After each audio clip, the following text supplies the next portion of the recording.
ఇప్పుడంటే రాజకీయం రంగులు మారింది కనొల్లా. వెనకట రాజకీయం అన్నా ఎన్నికలన్నా పండగాసంటి వాతావరణం ఉండేది.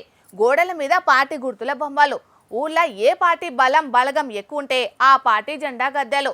ఊట్ల పండుగ వచ్చిందంటే పలానా పార్టీకి మీ ఓటని వాడల పొంటి తిరుగుకుంటా లోకల్ లీడర్లు చేసేటి నినాదాలు. ఎంతైనా ఆ రోజులే వేరు పోన్రి.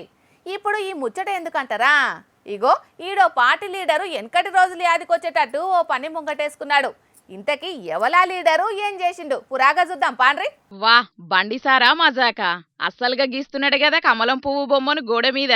తెలంగాణలో పువ్వు పార్టీ గెలవడానికి రోడ్ మ్యాప్ గీసినట్టే గీస్తున్నాడు పో. పశ్చిమ బెంగాల్లో దీదీ కోటను బద్దలు కొట్టి కాషాయం జెండా ఎగరేటాళ్లకు ఎక్కడ లేని సంబరం వచ్చినట్టున్నది బండిసారుకు. ఇయాల బెంగాల్లో అయిందే రేపు తెలంగాణలో సుతం అయితదన్న రేంజులున్నది బండిసారు ఉత్సాహం చూస్తుంటే.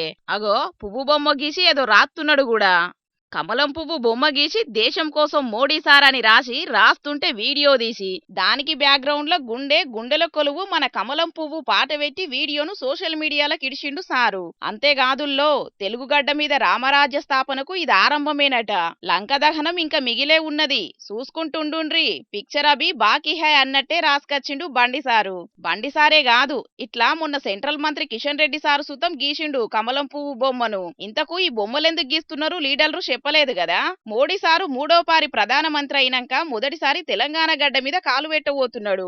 10వ తారీఖు నాడు సికింద్రాబాద్ పరేడ్ మైదానంలో సారు సభ ఉన్నది. అందుకోసమనే పువ్వు పార్టీ లీడర్లు ఇసొంటి కార్యం ముంగటేసుకున్నారు. మొన్నట్ల హిమాయత్ నగర్ గోడల మీద స్వయంగా కమలం పువ్వు బొమ్మను గీసి ఈ కార్యాన్ని షాల్ చేసిండు కిషన్ రెడ్డి సారు. దాన్నే బీజేపీ లీడర్లు అందరూ ఫాలో అయితాండ్రు.